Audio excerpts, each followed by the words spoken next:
और अधिक सत्संग सुनने के लिए हमारे चैनल को सब्सक्राइब करें तथा घंटी जैसे बटन को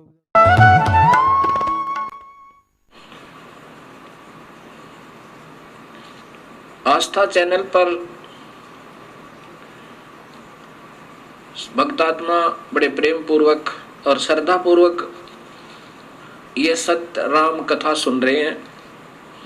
वास्तव में राम कथा ये है,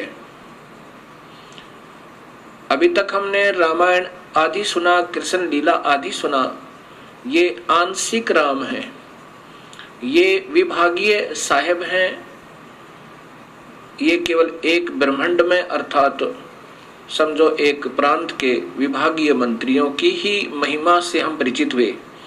अब वास्तव में राम कथा ये है जो आप परिभाषा प्रभु की सुन रहे हैं।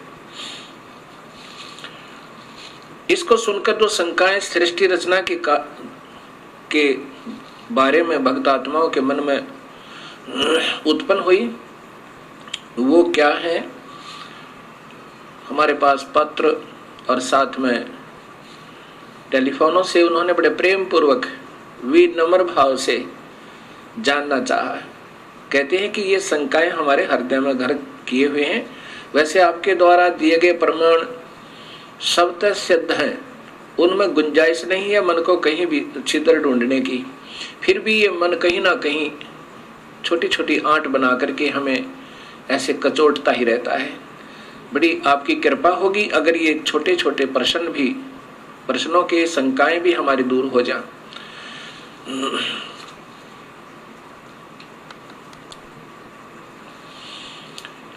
एक भक्त ने प्रश्न किया कि जैसे आप बता रहे हो कि 1 लाख जीवों का ये आहार करता है और 1.25 लाख की उत्पत्ति करता है, तो जो 25,000 प्रतिदिन उत्पन्न होते हैं वो कहाँ जाते हैं? और फिर ये 25,000 आए कहाँ से? ये भी मन में शंका आती है। ये जितने भी आत्माएं यहाँ पर 21 ब्रह्मांड में आनी थी वो पहले ही आ चुकी हैं।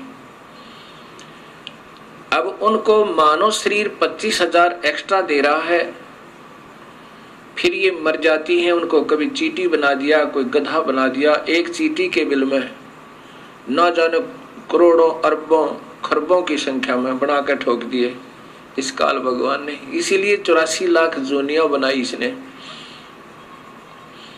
और नाना प्रकार के कष्ट दे रहा है। ये आना जाना कहीं नहीं है, ये पहले जितनी आत्माएं आनी थी इस माई के अंदर प्रवेश है और ये इस निरंजन की आज्ञा से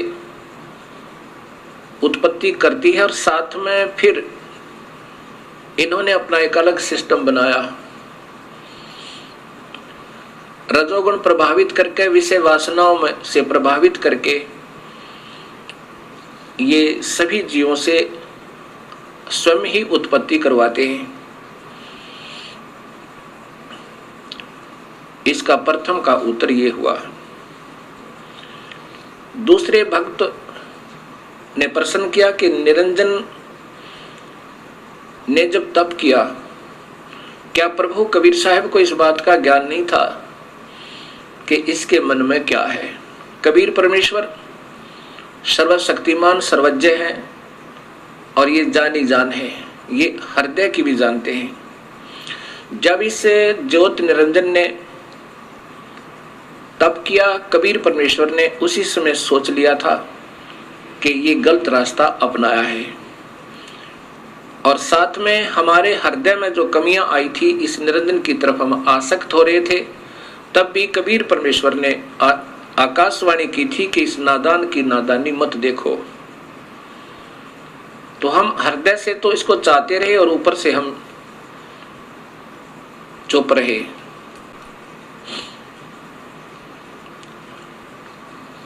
और परमेश्वर कबीर साहब ने मालूम था कि ये क्या चाह रहा है,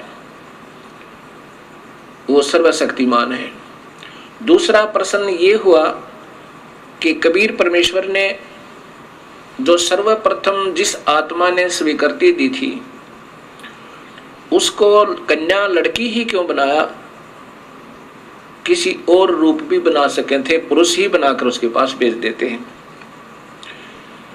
अब ये तो आपके मन में काल स्वयं विद्यमान है, ये काल ही है, और काल ऐसे ही उठपटांग आपके मन में खरपतवार पैदा करता रहेगा। जब पहले आप लोग और हम भी देवी देवता, हनुमान जी, श्याम जी, ब्रह्मा विष्णु महेश की, माताओं की सब पूजाएं करते थे, कभी मन में कोई उथल पुथल नहीं हुई। और जब ये अपने प्रभु को पहचानना चाहती है आत्मा, उस समय ये काल तीव्र हो जाता है, सैकड़ों शंकाएं उत्पन्न करने की चेष्टा करता है। प्रथम तो ये कारण आप समझ लेना कि आपके अंदर अगर ऐसी उथल पुथल हो रही है, ये काल प्रेरणा है। फिर भी समाधान सदगुरु आपको पूरा देंगे। कबीर परमेश्वर जानी जान है, उन्होंने इस लड़की का कन्या रूप जरूर बनाया था, लेकिन इनके प्रजनन इंद्रिय नहीं लगाई थी। ये योनि नहीं बनाई थी, और साहब देखना चाहते थे अगर ये ठीक ठाक रहेगा ये काल, तो यहाँ रहेगा 21 ब्रह्मांड में आराम से रहेगा, और ये आत्मा जो लड़की रूप में प्रकृति है, माया है, तो ये इसकी उत्पत्ति यहाँ कर देगी इसके जीवों की, और वहाँ बहुत अच्छा शरीर बनेगा। नूरी शरीर बनना था, शब्द शक्ति तय। और यदि गलती करेगा, इस लड़की के साथ दुर्व्यवहार करेगा, तो इसकी नीचता का पता लगेगा। पता तो था मालिक ने कि दोनों में से कोई सा भी कर सकता है, और साथ में हमने जो अपनी पतिव्रता पद से हम गिरे थे, हमें भी अक्ल लगानी थी कि एक बार ये काल के जलों में चले जाएंगे, उस काल के दुख ने उठा लेंगे, और फिर मैं इनको वापस लाऊंगा, ये फिर कभी नहीं भटकेंगे। अब लड़की इसलिए बनाया कि ये अगर इसके साथ दुष्व्यवहार करेगा, दुर्व्यवहार करेगा, तो इसको श्राप लगेगा 1 लाख मनुष्य शरीरधारी जीवों का आहार करने का, और इसकी फिर मजबूरी होगी काल की कि मानव शरीर ये जरूर बनाएगा, नहीं तो ये मानव शरीर नहीं देता। ऊपर देव बनाता, देव रूप में इतना सुख होता है इस प्राणी को, ये प्रभु को याद नहीं करता। अब इसकी उस जाने जान परमात्मा ने पहले इसकी पर काट दी थी, चल बेटा किसी तरह चल ले तू। अब हम इसने वहां गलती की, बदमाशी करना चाहा, तो लड़की ने इसके अंदर शरण लिया, उसके प्रतिफल में काल को श्राप लगा, ये वहां से निष्कासित हुए। अब ये काल की मजबूरी बन गई हमें एक मानव शरीर देने की, इसको श्राप लगा हुआ अपनी भूख मिटाने के लिए। और कबीर परमेश्वर को मालूम था कि इन अपनी प्यारी आत्माओं को मैं इस मानव शरीर में फिर जाकर सत्ज्ञान दूंगा, और अपने चरणों में लेकर के इनका फिर उद्धार करके वापस ले आऊंगा। ये जानी जान है, ऐसा इसका ये समाधान समझो। अब फिर प्रश्न एक, क्योंकि ये जो खरपतवार उत्पन्न होते हैं वो या तो बहुत ही अनजान होते हैं, या वो किसी गलत गुरु के फंसे हुए होते हैं, और वो गुरु लोग उनमें ये गलत मैटर भरते रहते हैं कि ये प्रश्न करो, ये करो, क्योंकि उनके पास अब जवाब नहीं है। वो कितने दिन इन भोली आत्माओं को गुमराह कर सकते हैं। आज सब बहन बेटियां एजुकेटेड हैं, सब बहन भाई एजुकेटेड हैं, पढ़े लिखे शिक्षित हैं, और शास्त्र हमारे पास उपलब्ध हैं। अब ये गलत गुरु इन भोली आत्माओं को भरमा नहीं सकते, ठीक है, क्योंकि वो अनजान हैं और वो चतुर व्यक्ति हैं, वो गुरु जी, और वो प्रभु की प्यासी आत्माएं हैं, वो भटक रही हैं, उस अपने प्यारे प्रभु को तलाश कर रही हैं। लेकिन ये इन ठगों का फंस गई जिनको स्वयं ज्ञान नहीं कि परमात्मा कौन है। कोई निराकार बताता है, कोई निराकार है, परमात्मा की कोई स्थिति नहीं है। कोई किसी को प्रभु बताता है, कोई किसी को बताता है, कोई कहता है ब्रह्मा विष्णु महेश के माता पिता नहीं है, कि तू अजर अमर है, ये सर्वशक्तिमान है, तो वो ऐसे गुरु आपको अब फिर विचलित करने की चेष्टा कर रहे हैं, जो ऐसे प्रश्न आपके मन में आ रहे हैं। फिर भी समाधान आपको मिलता रहेगा। एक ने प्रश्न किया कि यदि हम सतलोक चले जाएं और फिर भी गलती कर सकते हैं? कभी नहीं। जैसे उत्तर है कभी नहीं कर सकते। कैसे? जैसे आप किसी सफर पर जा रहे हो और आप गलत रास्ते हो लेते हो, रास्ते में दलदल आती है, उबड़ खाबड़ स्थान है, रास्ते में बदमाश टकराते हैं और आपको कोई पहले कह रहा होता कि इधर से जाओ, रास्ता लंबा बेशक है पर ठीक है, और आप ने अपनी सूझबूझ से उधर चलना शुरू कर दिया हो। रास्ते में बदमाश टकरावे और आपको तंग करें, आप क्या सोचोगे? यही सोचोगे, हे प्रभु अब के ठीक ठाक यहाँ से बचा दो, इस रास्ते जिंदगी भर नहीं आएंगे, और ऐसा ही करोगे। एक बार अब हम काल की पीड़ा से, अपने ही नादानी से, अपने ही कमजोरी से आज हम पैर पे कवाड़ा मार के स्वयं ही दुख पा रहे हैं, और वो दयालु अब भी हमारे पीछे पीछे घूम रहे हैं और हमें फिर अपने शरण में लेना चाहते हैं। अब इसकी एक बार हम वहां पहुंच जाएंगे, इधर देखेंगे नहीं जिंदगी में कभी भी, हम इधर थूकेंगे भी नहीं, क्योंकि जब हम यहां से चले जाएंगे जब इस खतरों का हमें और विशेष ज्ञान होगा, इसलिए हम दोबारा इधर नहीं आ सकते। हम तो गलती कर नहीं सकते और अन्य करेंगे, उनको फिर सजा मिलेगी। दूसरा प्रश्न किया कि जैसे स्थूल शरीर को तो हम फूंक देते हैं, ये 5 तत्वों का शरीर है, कोई जला देता है, कोई कब्र में गाड़ देता है, कोई जल प्रवाह कर देता है, और कोई किसी प्रकार से इसका अंतिम संस्कार कर देते हैं, मिट्टी को मिट्टी में मिला देते हैं। फिर ये खाने वाली बात समझ में नहीं आई, वो खाता किस चीज को है काल। अब यही सोच अधूरी हमारी, तभी तो हम यहाँ उलझे हुए हैं। अब जैसे बादाम आपने देखा होगा, बादाम के ऊपर का कवर खाने का नहीं होता, छिलका नहीं खाने का होता, उसके अंदर एक और गिरी होती है, वो खाई जाती है। ऐसा ये फॉर एग्जाम्पल समझो। वास्तव में कैसा है कि मानव शरीर में जितने भी हम चटपटे खट्टे मीठे पदार्थ आहार करते हैं, क्योंकि मन स्वयं काल है और इसकी आदत है चटपटे भोजन खाने की, मांस मिठी शराब सुल्फा पीने और खाने की, क्योंकि इससे इस सूक्ष्म शरीर में, इन आहारों से सूक्ष्म, इस स्थूल शरीर के द्वारा सूक्ष्म शरीर में एक ऐसा द्रव तैयार करवाता है कि जो उस सूक्ष्म शरीर के अंदर लेप हो जाता है। उसमें जैसे स्पंज सोख लेती है, पानी को चूस लेती है, ऐसे वो सूक्ष्म शरीर इन व्यसनों को जो हम सारे जीवन में आहार करते हैं, पान करते हैं, कोई शराब पीता है, कोई सुल्फा पीवे, कोई अफीम खावे, कोई नाना प्रकार के चटपटे भोजन आहार करता है, उससे स्थूल शरीर की परवरिश होने के बाद भी कुछ मैटर बच जाता है और उसका फिर लेप उस सूक्ष्म शरीर, इसके अंदर एक ऐसा ही सूक्ष्म शरीर है, उसके अंदर लिप्त हो जाता है, जम जाता है। उस सूक्ष्म शरीर को ऊपर ले जाके अपनी तपस्या पर फिर ये जला भून भून के बुरी तरह तड़फा तड़फा के उसमें से वो माल छुटवाता है, वो द्रव छुटवाता है। और ये इतना पीड़ा होती है इस जीव को, ये चिल्ला चिल्ला के बुरी तरह रोता है और फिर बेहोश हो जाता है।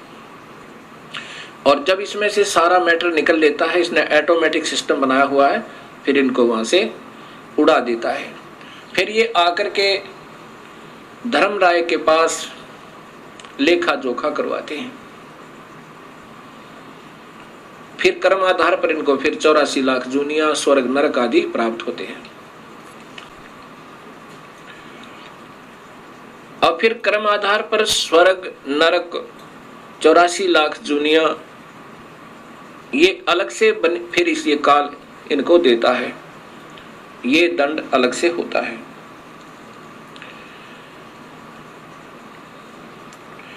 और जीव अजर अमर बताया है, ये मरता नहीं, जीव नहीं मरता, लेकिन इसकी दुर्गति मरने से भी बदतर हो जाती है और फिर कर्माधार पर ये अपने संस्कारों को भोगता रहता है। एक भक्त आत्मा का प्रश्न, ये तो बिल्कुल ही नादान आत्मा का प्रश्न हो सकता है जो उसने किया। उस भक्त आत्मा ने कहा कि महाराज जी, हमने पहली बार आपके मुख से ये सतलोक सुना और शास्त्रों में प्रमाणित देखा। ये तो हृदय ने स्वीकार कर लिया कि वो स्थान सत्य है जो आप बता रहे हो, और वो भक्ति भी सत्य है, और वो मंत्र भी सत्य है जो आपने प्रमाणित बताए कि इन 3 मंत्रों से मुक्ति होगी। वो वेदमय प्रमाण है, गीता भी प्रमाण देती है, तो इससे बड़ा प्रमाण इस पृथ्वी पर नहीं हो सकता। अब मुझे डर लग रहा है कि कहीं मैं आपसे उपदेश ले लूं और आपकी सत्साधना से मैं सीधा सतलोक चला जाऊं, और कहीं वहां कोई भी ना मिले, मैं अकेला ही पहुंच जाऊं, तो वहां मेरा दिल नहीं लगे। तब मैंने उससे कहा, नादान, आप इस काल लोक में कितने सुखी हो, कभी गधे बनोगे, कभी सूअर बनोगे, 84 लाख जोनियों में कष्ट उठाओगे, यहाँ क्या दिल लग रहा आपका। वो नादान क्या कहता है जी, यहाँ घूमते फिरते तो नजर आते हैं गधे बनकर भी, दिल लगा रहता है। अब यहाँ हमारी सोच इतनी गिर चुकी है कि यहाँ पीड़ाओं पर पीड़ा सहन करते करते भी हमारा हृदय यहाँ से दूर जाने को नहीं करता। ये कारण क्या है? ये भगवान विष्णु जी की मेहरबानी है। इसने हमारे यहाँ एक सतिथि बनाई हुई है, हमारे को यहाँ पर फंसाया हुआ है, यहाँ से हमारा हृदय नहीं हिलने देते। इसलिए इस त्रिगुणमयी माया कहा है। ब्रह्मा हमारे अंदर रजोगुण पैदा करता है, यहाँ के ठाठो बाट की उपलब्धि के लिए ना जाने क्या क्या अनर्थ कर देते हैं हम, और फिर ये हमारे पास रहते भी नहीं।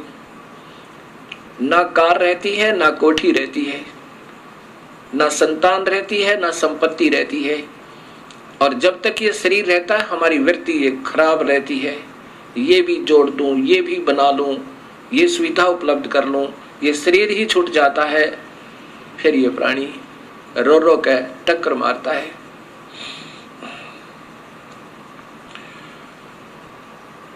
अब ये सत्ज्ञान से धीरे धीरे आपका हृदय यहां से हट जाएगा। अब प्रश्न रहा कि एक भक्त ने कहा, जी फिर परब्रह्म जो अक्षर पुरुष है, इसको भी जन्म मरण में किस लिए बनाया गया?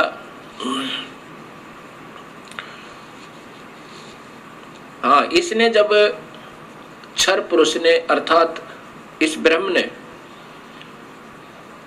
तप किया और राज्य प्राप्त किया, 21 ब्रह्मांड जब इसने पाए काल ने, उस समय इस अक्षर पुरुष के मन में भी ये आया कि क्यों ना मैं भी अपना अलग स्थान बना लूं। अब वहां पर इतना भी कमजोरी अगर आ जाती है तो भी ये जीव वहां रहने के योग्य नहीं होता। अब ये जो गलतियां वहां पर होनी थी वो हो चुकी, और इन गलतियों के कारण अन्य जो बची हुई आत्मा है वो बिल्कुल सावधान होगी, अब वो गलती नहीं करते। अब जैसे कोई जा रहा हो और एक को पागल कुत्ता काट ले और बाकी भी जा रहे हैं और फिर वो रोता हुआ भाग रहा है, इधर पागल कुत्ता है तो उधर कोई नहीं जाएगा, सब वापस भाग लेंगे। ऐसे ही ये जो गलतियां की जिन्होंने, उन्हें सजाएं पाई और आगे बैन लग गया, क्योंकि सबको पता लग गया कि ऐसे निर्मल स्थान को छोड़ के और कहीं ठिकाना नहीं है, क्योंकि वापस यहाँ से दुख पाकर के वापस गई हुई आत्माओं ने वहां सभी को सचेत कर दिया कि उस काल लोक जैसा कष्ट कहीं पर नहीं है। हमने गलती की और हमारे दयालु परमेश्वर ने हमारे ऊपर फिर रहम किया।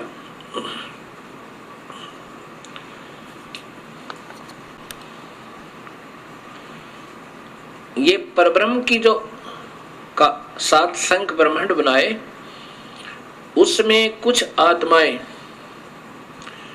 इन सब के आने के बाद इनके भी कुछ हृदय में इनकी आत्मा, यानी अब एक भक्त ने प्रश्न किया कि जब वहां मन तो है ही नहीं, आप ही बता रहे हो कि काल ही मन है और मन वहां है नहीं, तो फिर आत्मा वो मन कैसे हुआ उस निरंजन में? अब ये आत्मा भी की भी सोच होती है। मन तो यहाँ इस काल लोक में है, यहाँ इसने डबल बना रखा है, अपना भी प्रभुता मन इस आत्मा की सोच को यहाँ बिल्कुल खराब कर देता है, और आत्मा की भी अपनी सोच होती है। तो वहां अपनी सोच से उन बाकी कुछ आत्माओं ने, जो 7 संख ब्रह्मांडों में कुछ आत्माएं ऐसी हैं जिन्होंने भी ये सोचा था कि शायद हम भी उसमें स्वीकृति दे देते तो वहां चले जाते। इनके मन में ऐसा आया था, और उनकी भी सजा इनको इतनी ही मिली कि इस पारब्रह्म का अलग से एक स्थान बनाया और उसमें उन बाकी की आत्माओं को वहां भेज दिया।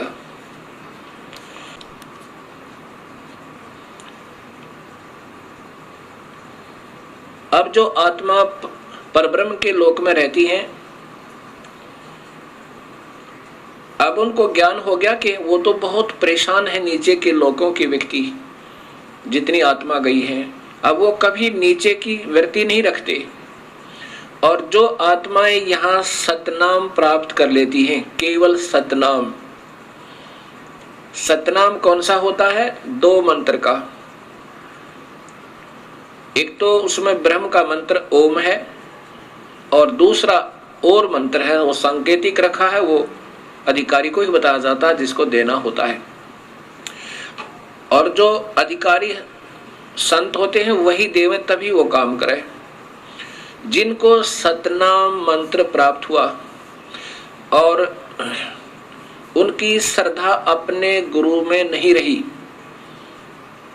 ये इतने दयालु परमेश्वर हैं, और कुछ वर्षों तक उसने सतनाम की विधिवत साधना करने के बाद आपकी सतलोक जाने की वृत्ति नहीं बनी, या आपकी इतनी कमाई नहीं बनी उस मंत्र की, तो आपको उस परब्रह्म के लोक में भेज दिया जाता है। किसको भेज दिया जाता है? जो ओम नाम की कमाई ये सारी यहाँ छोड़ दी जाती है इस काल के लिए। जैसे गीता जी के अध्याय नंबर 18 के श्लोक नंबर 66 में लिखा है कि अर्जुन, तू मेरी सभी पूजाओं को मुझ में त्याग दे। पूजा कौन सी? जो ओम नाम की कमाई, यज्ञ, हवन, धर्म, ये जाप की कमाई यहाँ छोड़ दे, मैं तुझे ऋण मुक्त कर दूंगा, मेरा कर्जा तेरे से उतर जाएगा, यानी तुझे ऋण मुक्त कर दूंगा, अर्थात कर्म मुक्त हुआ।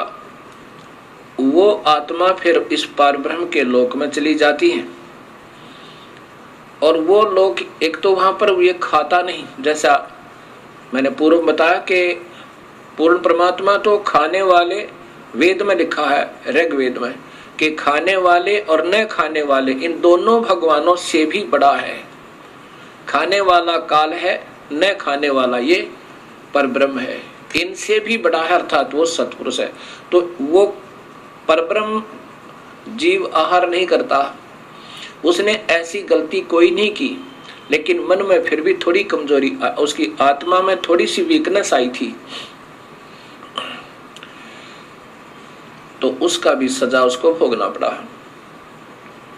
तो वहां ये यहाँ के हंस फिर वहां पहुंच जाते हैं। वहां पर इतना बढ़िया शरीर है, यहाँ के देवताओं का, ब्रह्मा विष्णु महेश का भी नहीं है। जैसा कि आपको बताया था कि यहाँ के देवताओं का तो शरीर है जैसे चीनी का कप बना हो, सफेद कप जो चाय पीते हैं, और हमारा मिट्टी का बना हो सीधा ही, इतना कमजोर है। और जो परब्रह्म के लोक में परब्रह्म और वहां के रहने वाले जितने हंस हैं, उनका सटील का समझो, इससे ज्यादा सथाई है, लेकिन है नासवान फिर भी। अब ये सोचकर इस पर ब्रह्म को समझना, इसकी उत्पत्ति यूं हुई। और फिर जो सत भक्ति करता है और जिसको सतनाम भी मिल गया और कमाई फिर भी पूरी नहीं हुई और साथ में यहाँ की कोई इच्छा आपकी रह जाती है, तो कबीर परमेश्वर हर ब्रह्मांड में अपना अलग स्थान बनाकर रहता है। इन आत्माओं को जिनकी अधूरी कमाई है, भक्ति पूरी नहीं हो पाई, कि काल के ऋण से मुक्त अभी नहीं हो पाए, और परब्रह्म का भी, क्योंकि परब्रह्म के लोक को पार करना है, उसका भी ऋण देना है, वो दूसरे मंत्र से, तत् मंत्र से कमाई करनी है। वो तत् मंत्र संकेतिक है। इन दोनों का मिलकर जब ये योग्य हो जाएगा, दोनों का ऋण उतरने योग्य हो जाएगा, तब ये कबीर परमेश्वर इनको सारनाम देकर, सारनाम की कमाई साथ करवा कर और फिर यहाँ से सतलोक ले जाएगा। जब तक आपकी पूरी कमाई नहीं बनी होगी तो आपको यहीं रखेगा, और आपकी थोड़ी बहुत भी इच्छा इस लोक में रह जाती है तो भी इसी ब्रह्मांड में एक स्थान ऐसा है, वहां कबीर परमेश्वर आपको रखेगा। वहां पर आपको तपतशिला पर नहीं जाने देगा, तपतशिला पर नहीं जाने देगा, और न ही कुत्ते गधे सुअर बनने देगा, क्योंकि आपकी कमाई इतनी हो जाएगी और साथ में आपके पाप कर्मों परमेश्वर कबीर साहब काटता रहेगा। जब ही नाम हृदय धरो भयो पाप को नासे, जैसे चिंगारी अग्नि की पड़ी पुराने घासे। अब आपके शुभ कर्मों के आधार पर वहां रखेगा और तपतशिला पर नहीं जाने देगा। ये आपको इस कबीर परमेश्वर के शरण में आने से और एक्स्ट्रा बेनिफिट है। और फिर ये सदियों के उपरांत इन शुभ कर्मों के आधार पर आपके फिर मनुष्य जन्म हो सके, 100 भी प्राप्त हो सके। जो कबीर परमात्मा के आधार पर सतभक्ति आप कर रहे हो, और मनुष्य जन्म आपके फिर देने शुरू कर देगा परमेश्वर, और फिर कभी अपनी सतभक्ति को जगाएगा। उसमें उन पुण्यात्माओं को जिन्होंने पहले सतगुरु की भक्ति कबीर परमेश्वर की किसी युग में कभी वो आए स्वयं या उनके कोई सत संत के साथ रहकर की हुई है, अब उनको शीघ्र ये बात समझ में आती है, क्योंकि उनके अंदर काल नहीं होता ज्यादा। बेशक वो साधनाएं अन्य कर रहे होते हैं अनजानपने में, उनके हृदय में वो पिछली कमाई अंगड़ाई लेती है पिछले जन्म जन्मों की, तो वो तुरंत आकर के कबीर साहब के चरणों में, उसके सत नुमाइंदे संत के चरणों में आ जाते हैं। और जिन्होंने अभी तक कमाई सतपुरुष की, पूर्ण परमात्मा की कभी नहीं कर पाए और ब्रह्म तक की अच्छी साधना युगों युगों कर रहे हैं, वो पुण्य आत्मा भी इस सत्संग को सुनकर और शरण में आ जाएंगी। तो जैसे कलम चढ़ा दी जाती है, जैसे कलम चढ़ाई जाती है, ऐसे इसकी वो फिर सतनाम दिया जाएगा उनको, उनके अंदर फिर वो भक्ति प्रवेश हो जाएगी और प्रारंभ होगी तो अवश्य पार होगा, क्योंकि उन्होंने पिछली कमाई ओम नाम की बहुत की हुई होती है, और उसके साथ वो दूसरा मंत्र मिला करके फिर ये कमाई आपकी पहले भी कराई जाएगी, और साथ में उस सत्य नाम की यानी ऊपर के मंत्र का भी आपको अभ्यास करवाया जाएगा, और फिर आपकी भक्ति प्रारंभ हो जाएगी। एक समय की बात है, गरीबदास जी महाराज यही हरियाणा के अंदर एक छोटा सा गांव है छुडानी, पहले जिला रोहतक में, अब नया झज्जर जिला बन गया है। वहां कबीर परमेश्वर उन गरीबदास जी को आकर मिले। कब मिले? जब मगहर के अंदर अपनी एक लीला की थी, उन नादान लोगों के भ्रम को तोड़ने के लिए, जो कहा करते थे कि काशी मरने वाला स्वर्ग जाता है और मगहर मरने वाला गधा बनता है। तो कबीर परमेश्वर ने कहा था कि जो सत भक्ति करेगा, जिस भी लोक की करेगा, वो अपने यथास्थान चला जाएगा, चाहे कहीं भी प्राण त्यागो। ये तुम्हारी भूल है कि भूमि के आधार पर तुम गुमराह कर रहे हो। नाम की कमाई से, सत भक्ति से जीव को ऊपर के लोकों में स्थान मिलता है, ऐसे कोई पृथ्वी के आधार पर पार नहीं हो सकता। उस भ्रम को तोड़ने के लिए कबीर साहब ने कहा था, मैं मगर शरीर छोड़ूंगा और वहां देखना मैं स्वर्ग जाऊंगा या स्वर्ग से भी ऊपर जाऊंगा। ऐसा ही किया था। 120 वर्ष यहाँ शरीर दिखाकर मानव जैसा सर्व शक्ति से प्रकट होकर और सब शक्ति से वहां लाखों की संख्या में दर्शकों के सामने, और साथ में 2 नरेश, बिजली खां पठान मगहर नरेश और बीर देव सिंह बघेल काशी नरेश के सामने अपना शरीर अदृश्य कर दिया था। और एक चादर नीचे बिछाई थी, एक ऊपर ओढ़ी थी शरीर त्यागने के लिए। तो शरीर के उस चादरों के बीच में सुगंधित फूल मिले थे, शरीर नहीं मिला था कबीर परमेश्वर का। और ऊपर देखा कि एक प्रकाश का गोला ऊपर को जा रहा है, और आकाशवाणी हुई कि देखो मैं स्वर्ग से भी ऊपर जा रहा हूं। वहां सन विक्रमी संवत 1575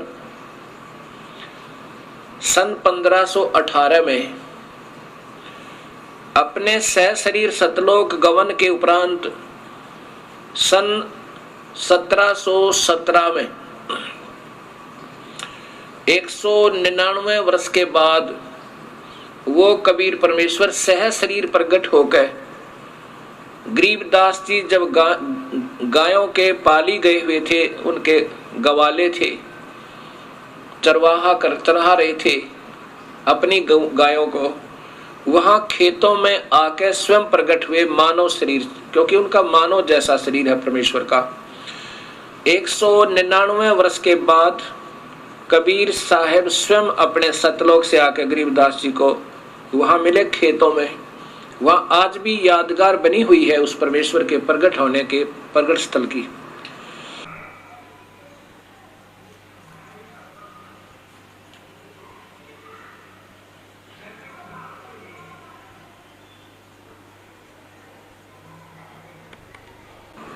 गरीबदास जी ने फिर अपनी वाणी में वो सत्य ज्ञान दिया जो आंखों देखा उस कबीर परमेश्वर की समर्थता का।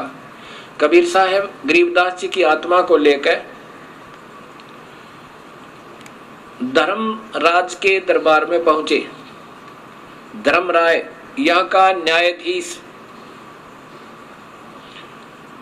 जो काल ने बैठा रखा है और वो सबका लेखा जोखा करता है। कबीर साहब गरीबदास जी की आत्मा को लेकर के धर्मराज के दरबार में, धर्मराय के उस न्यायाधीश के दरबार में प्रवेश करते हैं और यहाँ का वो सुप्रीम जज न्यायाधीश खड़ा हो जाता है धर्मराय, और कबीर साहब के सामने अपनी चेयर छोड़ देता, अपना तख्त छोड़ देता है, कुर्सी छोड़ देता है, क्योंकि कबीर परमेश्वर वो सुप्रीम पावर है। जैसे हिंदुस्तान का सुप्रीम कोर्ट का सुप्रीम जज, चीफ जस्टिस, चीफ मजिस्ट्रेट राष्ट्रपति के सामने अपनी चेयर छोड़ देगा, अन्य के लिए नहीं, क्योंकि हिंदुस्तान का राष्ट्रपति सुप्रीम मजिस्ट्रेट भी होता है और वो सुप्रीम पावर होती है। राष्ट्रपति फांसी की सजा भी मुक्त कर सकता, उसको कोई पाबंदी नहीं, और अन्य सजाएं तो उसके बाएं हाथ का खेल होता है। ऐसे कबीर परमेश्वर वो सुप्रीम पावर है। यहाँ के हर ब्रह्मांड के न्यायाधीश उसके सामने हाथ जोड़कर खड़े हो जाते हैं। जब धर्मराज ने कहा, धर्मराय ने कहा, न्यायाधीश ने कहा कि हे परवरदिगार विराजो, बैठो मालिक, तब खड़े खड़े कबीर साहब ने जैसे कोई बड़ा अधिकारी छोटे अधिकारी पर डांट लगावे और अपनी समर्थता दिखावे, ऐसे कबीर साहब ने कहा कि धर्मराय आंख कान खोल कर सुन ले, जिसने मेरा नाम ले रखा है, क्योंकि कबीर परमात्मा ने मालूम है कि ये काल का जाल बहुत तगड़ा है, ये नाम भी ले लेते हैं, इनके मन में और ना जाने कितनी खरपतवार पैदा कर देता है और फिर उन भोली आत्माओं को नाम से वंचित करवा देता है। इनको ऐसे ही झूठा लालच देकर और दूसरे के द्वारा प्रेरणा दिलाकर कि उन्होंने कहीं देवी देवताओं को की पूजा त्याग दें, आपको घना नुकसान हो जाएगा, ऐसे डरा डरू के और उनसे पूजा छुटवा देता है। और वो पुण्यात्मा 1 वर्ष 2 वर्ष 3 वर्ष 4 वर्ष जितनी भी पूजा कर चुके हैं, और डरते त्याग गए, जो गुरुद्रोही नहीं हुए, और उनको फिर धर्मराज के दरबार में ले जाया जाता है, मान लीजिए। तो वहां जाकर के कबीर साहब कहते हैं उन आत्माओं को भी तू मत पकड़ना, क्योंकि उनको तुमने दबाव देकर और दूसरे के द्वारा उनको गुमराह करवा दिया, उनको मेरे पास भेज देना। और साथ में भूल चूक के जिसने सारी उम्र पूजा की मेरी कबीर परमेश्वर की, और अंत में किसी ने डगमग कर दिया, उन दोनों ही सतिथि वालों के बारे में कबीर परमात्मा क्या बताते हैं। धर्म गरीबदास जी ने उनकी वार्ता अपने कानों सुनी, आंखों देखी, वर्णन किया। क्या बताते हैं? धर्मराय दरबार में देई कबीर तलाके, मेरे भूले चुके हंस को पकड़िए मत कजाके। कबीर साहब कहते हैं धर्मराज, अगर कोई मेरी आत्मा भूल चूक कभी तेरे दरबार में आ जा तो उसको सजा मत देना, उसको मेरे पास भेज देना। अब वो धर्मराज हाथ जोड़कर कहता है, परवरदिगार, आप ही का बनाया हुआ एक संविधान है कि जो जैसे भी जो कर्म करेगा इस 21 ब्रह्मांड में, उसको उनका प्रतिफल अवश्य भोगना होगा, चाहे अवतार भी क्यों ना हो। जैसे भगवान श्री राम ने सुग्रीव के भाई वाली को मारा था, उसकी भी सजा, उसका भी दंड भोगना पड़ा। भगवान श्री कृष्ण रूप में वही विष्णु जी आए, श्री राम आत्मा, और एक पारधी ने उनके पैर में तीर मार के वो बदला लिया। वो पारधी कौन था? वो बहेलिया कौन था? वो स्वयं वो बाली था, जो सुग्रीव का भाई की आत्मा थी। कबीर साहब कहते हैं कि जिन्होंने मेरा उपदेश ले लिया वो तेरे कर्म भ्रम नहीं लगेंगे। अब धर्मराज कहता है कि मालिक, जब तक ये आपकी शरण में नहीं आए थे, इनकी पिछले पाप कर्म और शुभ कर्म मेरे अकाउंट में, इनके अकाउंट में, मेरे रजिस्टर में चढ़े हुए, उनका फल मुझे देना पड़ेगा दाता, या मेरी मजबूरी है। तब कबीर साहब ने कहा कि ये कर्म भ्रम ब्रह्मांड के मैं पल में कर दूं नेस, ये काट दूंगा सबको, और जिन हमारी दोही दी सो करो हमारे पेश। जिन्होंने मेरी दुहाई दी है, मेरा नाम ले रखा है, मेरे पूरे सच्चे नुमाइंदे थे, उनको फिर मेरे पास भेज देना, तू लेखा जोखा मत करना। बोले पुरुष कबीर से धर्मराय कर जोड़े, तुमरे हंस को पकड़ू नहीं मोहे 2 लाख करोड़े। ये कबीर परमेश्वर, तेरी आत्मा ने मैं नहीं पकड़ूंगा, लेकिन मुझे ये लाख दुहाई है, अपने कानों के हाथ लगा कर कहता हूं। पर परमात्मा, जिन्होंने पहले ये पाप कर्म कर रखे हैं, आपकी शरण में आने से पूर्व उनके बारे में क्या बोला कि कर्मों से तीरथ हैं अब मुख से कहे कबीरी, उनको निश्चय पकड़ूंगा फिर जड़ दो तो जंजीर। ये धर्मराज बोला। तो कबीर साहब क्या कहने लगे? करम भरम ब्रह्मांड के ये पल में कर दो ने से, इनका कांटा लगा दूंगा, क्रॉस कर दूंगा तेरे सारे मेरी प्यारी आत्माओं के पाप कर्मों को। और जिन हमारी दोही देई सो करो हमारे पेश, उनको मेरे पास भेज देना, तू लेखा मत लेना। इस प्रकार कबीर साहब ने अपनी समर्थता गरीबदास जी को दिखा के सतलोक लेके गए और वहां से फिर वापस भेजा। तो मेरा जो कहने का तात्पर्य था कि जो कबीर साहब के चरणों में भक्तात्मा एक बार सत भक्ति के आधार पर आ जाते हैं, उनको पार करके छोड़ता है। ये हमारी कमजोरियां हैं कि हम अपना समय बढ़ा लेते हैं इन अनजान समाज में उलझ गए। हम अपने प्रभु की बातों पर विश्वास कम करते हैं क्योंकि हम आम समाज में ज्यादा रहते हैं। ऐसे हम विचलित होकर के अपने जन्म बढ़ा रहे हैं। अब मान लीजिए किसी को सतनाम प्राप्त हो गया, इस दयालु परमात्मा ने कितनी रजा बख्श दी आप पे। और आप हृदय से उनको चाहते रहे, आपको अपने पास रखेगा, काल की तपस्या पर नहीं जाने देगा और लेखा जोखा उनको नहीं करने देगा। लेकिन आपको फिर जन्म देगा, क्योंकि आपने अपनी कमजोरी से यह समस्या फिर पैदा कर ली। ये दयालु फिर आपको फिर संभालेगा, जैसे आज फिर कृपा कर दी उस परमेश्वर ने, इस सत्य ज्ञान का डंका फिर बजा दिया। और अब जो चूक गया फिर ना जाने सदियों उपरांत, ना जाने कब आपका मनुष्य शरीर हो है, और हो तो फिर कोई सत्य मार्गदर्शक संत ना मिले ये जीवन। और फिर आगे 100-200 वर्ष के बाद ये कलयुग इतना गिर जाएगा कि कोई भी भक्ति करना नहीं चाहेगा, क्योंकि जिस आधार से ये भक्ति मार्ग पर भक्तात्मा लगी हुई हैं गलत संतों के शास्त्र विरुद्ध साधना पे, आखिर में ये सोच लेंगी भगवान है नहीं, क्योंकि प्रभु वाले गुण, प्रभु की महिमा उनको उपलब्ध नहीं होगी और वो फिर नास्तिक हो जाएंगे और फिर कोई भक्ति करने वाला प्राणी नहीं रहेगा। अभी कितना अंतर हो चुका है, मांसाहारी दुनिया होगी, शराब पीवें, स्मैक पीवें, क्योंकि काल ने तो यही चिंता रहती है कि कहीं ये सत भक्ति पर लग जावें और ये कोई संत इनको ना मिल जाए और ये पार ना हो जावे। काल उलझाना चाहता है और कबीर परमेश्वर हमें सुलझाना चाहते हैं।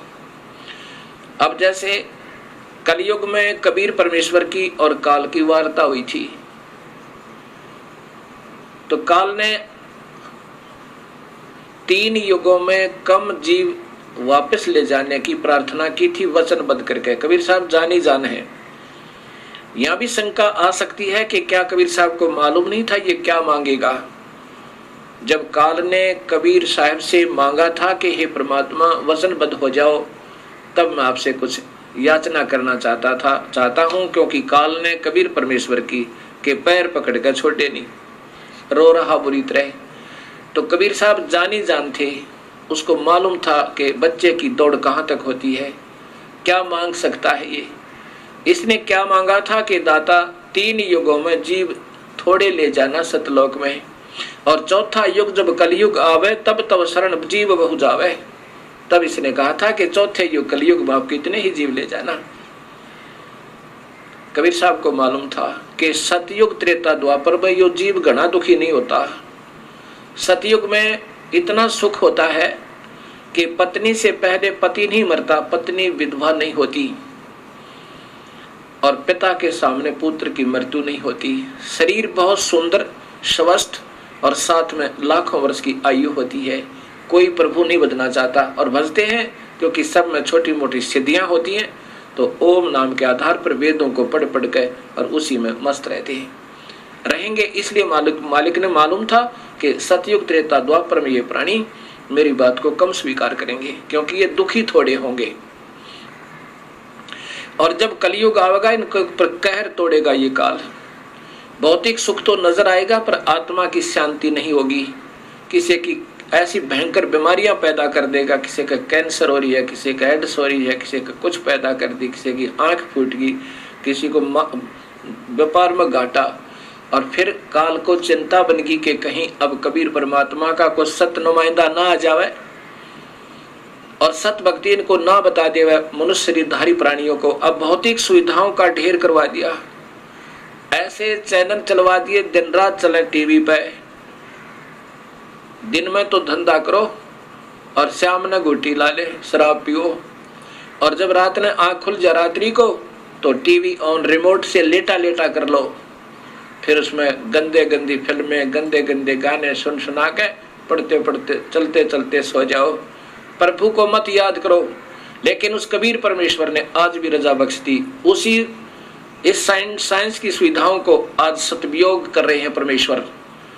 उसी के साथ साथ ये इतने बढ़िया चैनल आस्था जैसे और चलवा दिए कि अब पुण्यात्मा ढूंढती ढूंढती अपने परमेश्वर को ऐसे ही प्राप्त कर लो और सुन लो उस मालिक की सत्य कथा, उस राम कथा को, और फिर सोदी ऐसे ही दे देगा मालिक। तो ऐसे इस कबीर परमेश्वर ने अब कलयुग में आके अपनी प्यारी आत्माओं को फिर चरणों में लेना है, और जो कबीर साहब की सत्य कथा को सत्य मान लेगा। ऐसा कबीर सागर में 600 वर्ष पूर्व कबीर साहब ने लिखवा दिया था कि एक बार कलयुग में पूरे वर्ल्ड में, पूरे संसार में कबीर साहब की ही भक्ति होगी।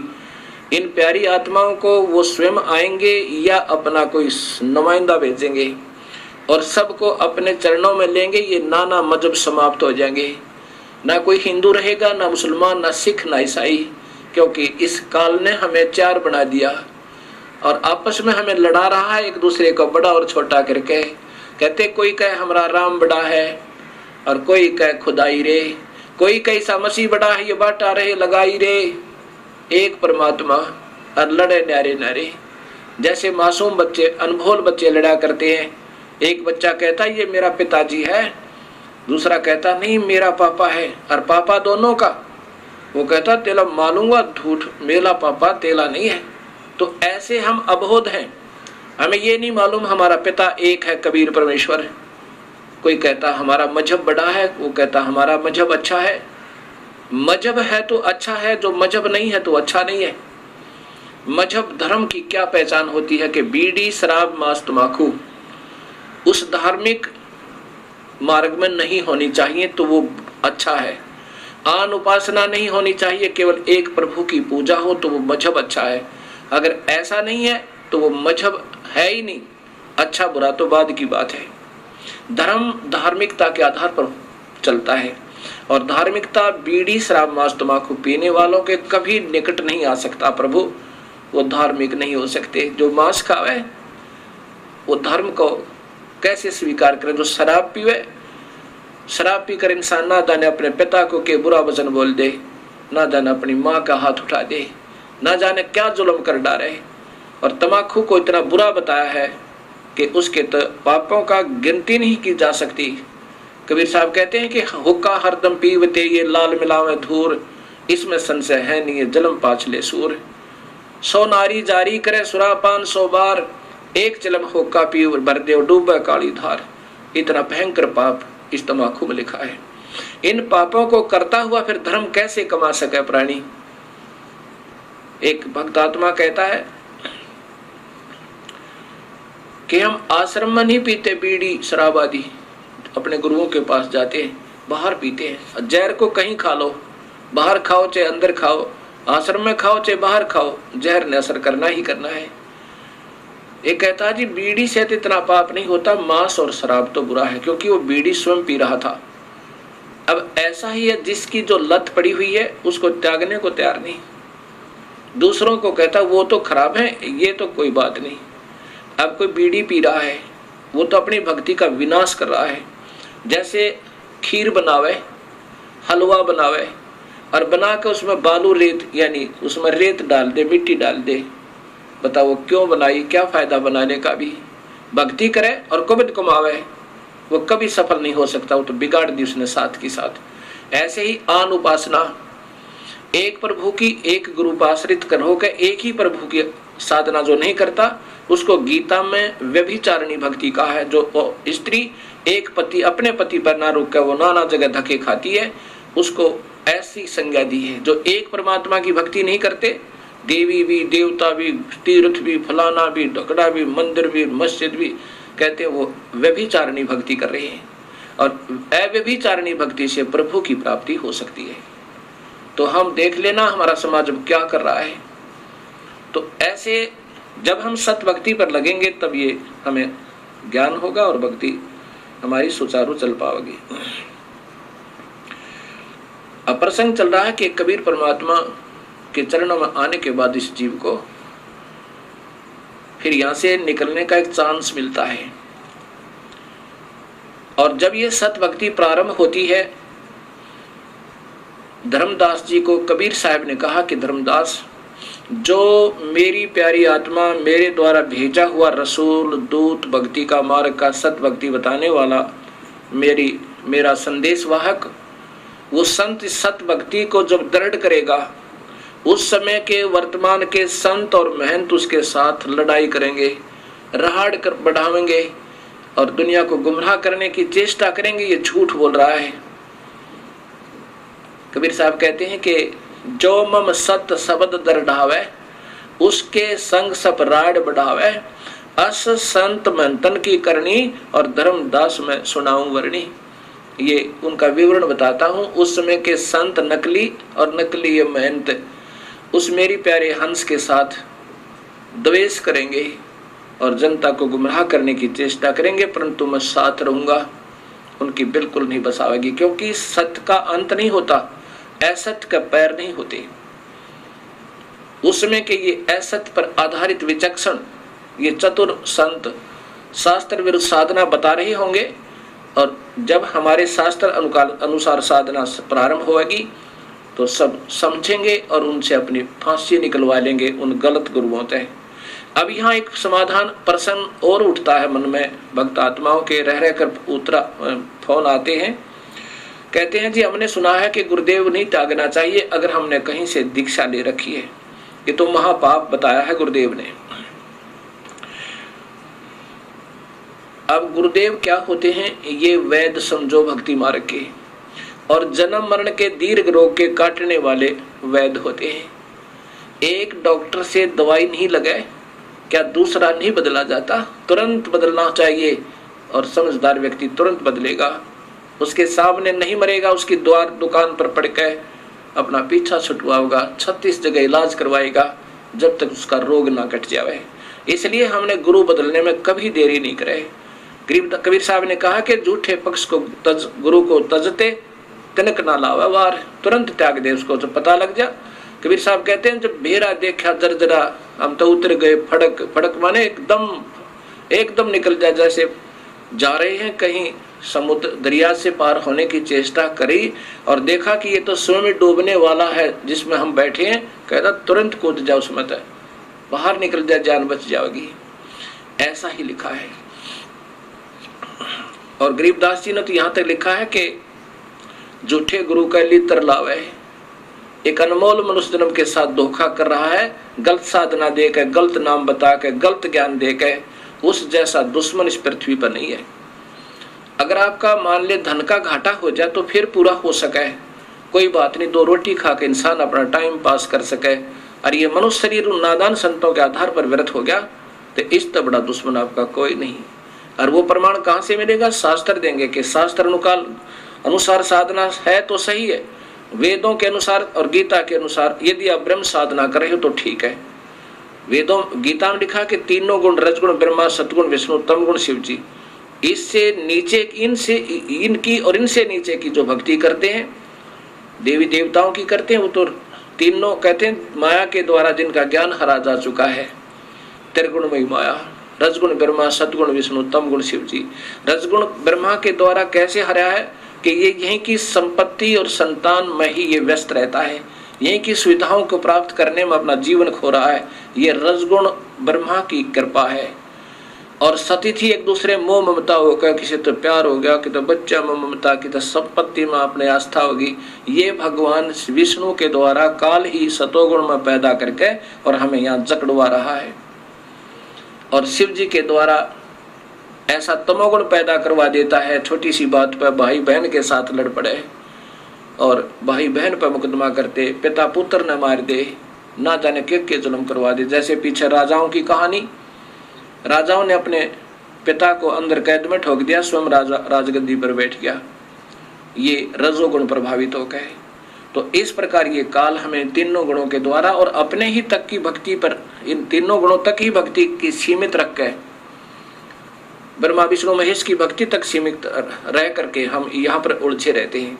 तो यहाँ ब्रह्म भी कहता है, दुखी होकर के ये काल कहता है कि जिन्हों की बुद्धि भ्रष्ट होगी इन तीनों भगवानों की पूजा करते करते और नीचे के देवी देवताओं की, वो राक्षस स्वभाव को धारण किए हुए वो दुष्ट नीच व्यक्ति, दूषित कर्म करने वाले मूर्ख मुझे नहीं बचते। अर्जुन बताओ, मुझे माने ब्रह्म साधना भी नहीं करते। अब देखना समाज में क्या पूजा हो रही है।